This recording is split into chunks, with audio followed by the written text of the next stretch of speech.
سلامونه ستړي مشئ پام وکړئ د مهال مهمو او تازه خبرونو ته.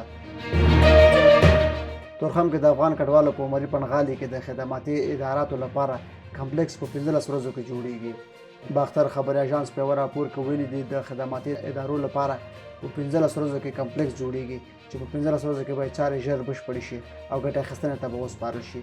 یاد کمپلیکس د ملي پراختیا شرکت له لوري جوړ شوی دی چې د پاسه 80 کارخونې د موټر تمځای او د سیاحت لپاره شنه ساحه لري. د یاد کمپلیکس د جوړېدو سره به افغان کډوال ګڼ شمېر ستونزې حل شي او د وخت ضایع مخه به ونیول شي. له پاکستانه د افغان کډوالو د جبري اخراج له امله ګڼ شمېر خیریه بنسټونه په تورخم کې د افغان کډوالو لپاره بېلابېل خدمات وړاندې کوي. یاد کمپلیکس هم په همدې موخه جوړ شوی دی.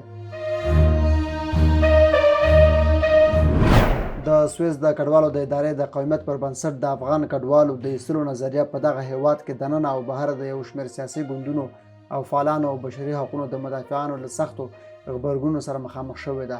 دوی وایي چې د قومیت پر بنسټ اخراج د کډوالۍ د کنوانسیون او د بشري حقوقو له روحیې سره په ټکر کې ده.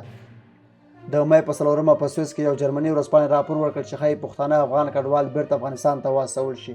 دغه ورځپاڼه ویلي د سویس د اخراج د برخې مسؤلینو د کډوالۍ د برخې د کارکوونکو ته ویلي چې د پناه غوښتنې په برخه کې د سیاسي ستراتیژۍ له بدلون سره په یو شمېر انتخابونو لکه د قوم پر بنسټ په اخراج باندې غور کېدای شی.